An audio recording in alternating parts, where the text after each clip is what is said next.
For those of you who may not be familiar with India or have knowledge about India from years ago, in the last 10 years, the Indian economy has grown dramatically. India wasn't even among the top 10 industrial countries in 2010. And if you look at the growth of India, it has surpassed UK, France, Canada, Russia, and is now one of the top 5 economies in the world by GDP. Now, for us in the US, it's important also to realize that India has become a top 10 trading partner to the US. By trading partner, we mean adding up the exports and the imports together.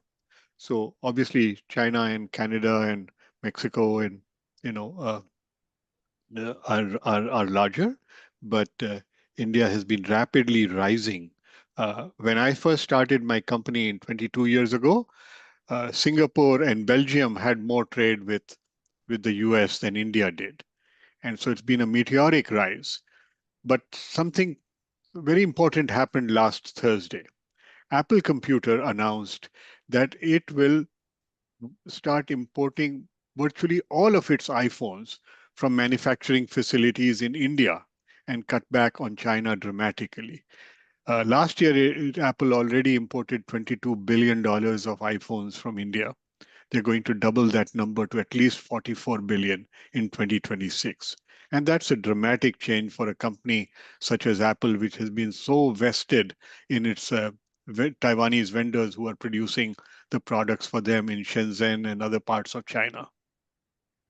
And this has sent shockwaves throughout the American supply chain, where everybody who was thinking about supply chain resilience is now saying, hey, if Apple can do it, should we be looking at it? And I'll be happy to take questions from anyone on the call relating to that. Um, Now, Demetrius highlighted some areas where there's vibrant trade between the two countries.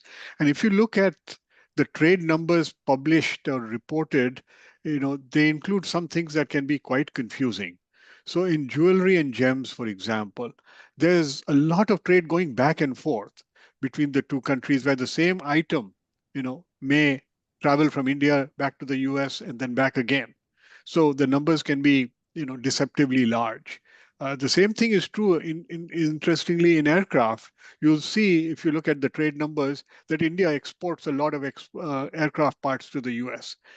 But it's actually quite deceptive because much of what you see in those numbers is engines that were made in the US that are being sent back to the US for refurbishing or maintenance. So it's not really a true export from India, but that's how those numbers, how those statistics are calculated when you look at the numbers either from the US side or from the India side. So I want to drill down a little bit further in the opportunities that exist today with sourcing. Okay. And India is also a big market. I'm going to talk about that towards the end if we have time. I think when you do business with India, it's important to understand the cultural differences between the two countries. And one important difference is that in the US, our work lives are governed by our calendars, and we don't like interruptions. And that's why Doug was apologizing to me. India lives on interruptions, Doug, as you know. So we are completely comfortable. If you're comfortable dealing with interruptions, you will do very well in business with India. I was once attending a speech by one of the top Indian executives visiting Washington. And in the middle of that, his cell phone rang and he picked it up and talked for 3 minutes while he was on stage. It's might be very unusual to most people in the US, but we are totally comfortable with interruptions in dealing with India. So I just wanted to make that point. Okay, so returning to our conversation, when you're thinking about sourcing from India, the list is very broad. We talked about electronics, with Apple Computer being the example, but pretty much any electronics item you can think of, could be assembled and manufactured in India. And I have personally visited a number of contract manufacturers all over the country that are doing absolute world-class work, including Zach making some of those cell phones for Reliance It's an American company with an operation in India that is manufacturing those cell phones for Reliance now for prices as low as $20 or $25 smartphones. Okay. Uh, Beyond electronics, anything to do with metal fabrication. And I know the Chicago area is big on manufacturing. So whether it's sheet metal or castings or metal forgings for the automotive industry or any other industry, Indian manufacturing has become very sophisticated in those areas. In fact, the world's largest metal forging facility is located in the city of Pune. It's a company called Bharat Forge that provides crankshafts for virtually every automaker in India and quite a bit of business around the Detroit area for them as well. So uh, the the auto parts business, I think, is already very successful coming out of India. There are dozens of other companies in India that can supply the automotive or other metal forming, opportunities in the U.S. Now, the companies in India range in terms of quality and sophistication.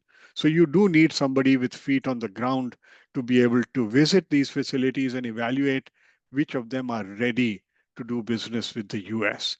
So I think that's an important component when if any of you or any of your clients wants to look at leveraging Indian manufacturing for their operations. Now, why is India manufacturing more interesting today than it was in November last year? Uh, the proposed so-called reciprocal duties, which we all know are not really reciprocal, but the duties proposed by the Trump administration on India are sitting at 26% today. The duties on Vietnam are about 45%. And of course, everyone knows the duties on China are much, much higher. I'm pretty sure they will come down during this next few weeks or months.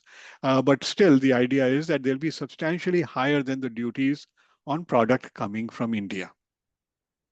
Now, last week, Treasury Secretary Scott Bessent made a statement that I think you should pay attention to.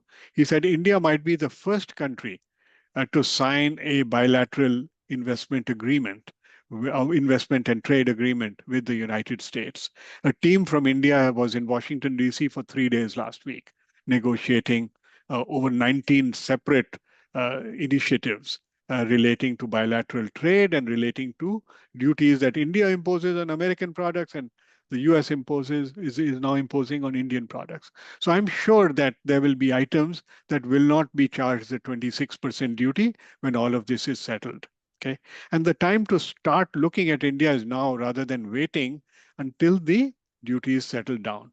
Because it's quite clear that there will be a significant duty differential between China and India from the US perspective. Okay. Relating to selling to India, again, India is likely to lower duties on American products uh, as part of this agreement. I think the Treasury Secretary and the U.S. Trade Representative and the Department of Commerce will all insist on India lowering duties from where they are today on many, many items. So trade with India is bound to increase. The two countries have targeted $500 billion a year of bilateral trade by 2030, which is much, much higher than it is today. I think it's in the region of somewhere between 100 and 200 billion, depending on how you count it. Okay, so there's a huge opportunity. It's not an easy win in either direction because both countries have complex systems to work with. India is very diverse. Some people call India a continent rather than a country. It has 29 official languages. And my home state, the state of Uttar Pradesh in northern India, has more people living in it than all of Brazil. So it's a very vast country with lots of people, many competing interests, but really modernizing rapidly. So the airports have gotten much better, the roads have gotten much better, transportation is smoothened. Uh, the governments are now functioning much more electronically, so you can submit documents electronically rather than on paper. In fact, I had the experience just a couple of months ago where I needed a certificate from the IRS, the US Internal Revenue Service, called a tax residency service, certificate to share with one of the Indian partners we were working with. Well, The IRS requires that I send a letter and they take 60 to 90 days to respond after I pay the fees. And then the reply comes by mail. Okay. At the same time, I had to do some tax filings in India relating to the same transaction. Everything was online. The work was done in about a day. Now, I didn't need to talk to my Indian employee to really fully understand that website. It's all electronic, but not terribly easy to understand the first time around.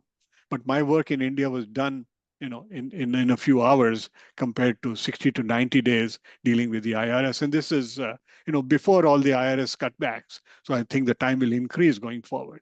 Okay. So if you think of India back from 20, 25 years ago, this is a different country we are dealing with today. Okay. Um, the uh, progress there, I think, is going at a very rapid rate. Uh, I think Boeing has moved its headquarters from Chicago, but I know that for a while Boeing was headquartered in your city. And just yesterday I posted how Indian Airlines have committed to buy $67 billion of American aircraft already. And in the next few weeks, you will see new orders coming from Air India and also from Indigo, which is India's largest domestic airline. Okay, so there's a lot of American product being sold into India. Boeing is the most successful American company in India, but there are hundreds of others that are doing extremely well selling their products into India. All of South Asia, I think, is very strong in the textile industry, Yeah. thanks to 200 years of British colonization, where Yeah, they absolutely. a lot of textile trade happened at that time. So you will start to see exports rising again from those countries with textiles, cotton, apparel, anything that has to do with the use of cotton and other textile materials. We are currently working with a company that makes technical textiles. So these will go on the humanoid robots are going to grow very rapidly in the next 5 years. And you will Yeah, see announcements absolutely. coming from many, many companies. So our client makes the the textiles that you apply to the fingers of the robot so they can get a sense of touch, not just, so they have tactile capability. And our client has many, many patents around that area. So they're developing the product in the US, but all the manufacturing is at scale will happen in India, probably in the western state of Gujarat, which is so successful with textiles. Now, you mentioned renewable energy, and that's an interesting one that you bring up because the Modi government has expanded solar energy production uh, dramatically. Okay, so India is now building the world's largest solar farm. But as far as the US is concerned, so I have a property here in Long Beach, not far from where I live, and we are building some additional construction on it, which requires solar panels. Well, it turns out that the maker of the solar panels is a company owned by an Indian entity. And the batteries, if you want to have batteries to power to provide power at night, the company that owns the battery company is also owned by an Indian entity. Okay, absolutely. Now, We I think Zach posted something about not imagining India negotiating with the US. I'm not sure. I can't imagine that anybody in the administration is ready to negotiate with the Indians, was Zach's comment before he left. Well, there are active negotiations going on right now. First of all, in February, Prime Minister Modi flew to Washington at President Trump's invitation, and the discussions were centered around tariffs and trade. He famously called Modi the tariff king of the world, and there's active discussions going on. The number of the people in his cabinet, Trump's cabinet, have visited India. Tulsi Gabbard, the director of national intelligence, was in India recently. JD Vance spent 4 days in India last week, and he gave a. If you look at my LinkedIn, you will see an excerpt from his speech that he gave in Jaipur on Thursday last week. Really excited about the idea of improved bilateral trade between the two countries. So on my LinkedIn, and I'm the only Gunjan Bagla on the planet, so you can find me easily on LinkedIn. You'll see my posts in the last couple of weeks talking about these these interactions between the US and India that are at their highest and most intense level than I have seen in the last 22 years of running my company. So a lot has changed about the US-India relationship. And frankly, it's not just driven by trade considerations. It is driven by American concerns about the military rise of China. India has a long border with China in Kashmir, in Uttarakhand, and also in the far eastern states of Arunachal Pradesh. India has China invaded India in 1962. Most Americans don't know that or have forgotten it, but the Indians have not. And so when American defense planners look at who is going to come to support the US in case there is a military confrontation between the US and China, India comes really to the top of it because India has one of the longest borders with China, other than Russia. And India is a strong democracy. India has bought billions of dollars of defense equipment from the US in the last 20 years. Boeing, Lockheed, General Dynamics, company here in California, General Atomics, is providing the world's most sophisticated armed drones to India. About $2 billion sale that was signed just about 18 months ago. Okay, so the considerations towards India are driven by factors that aren't going to go away anytime soon. Tariffs or no tariffs. Okay, you're really seeing a restructuring of the global world order, and U.S.-India trade stands to benefit dramatically from that. So for all of us who are in business, I think this is something that, if you look at the future, India is going to be far more important to the U.S. Than it was before. Here in Los Angeles, and Doug knows this, we are getting a new consulate, an Indian consulate opening up here. And there's tremendous excitement about that because we already have a consulate in San Francisco. California will be the first state to have two Indian consulates. Amazing. I'm going to step in.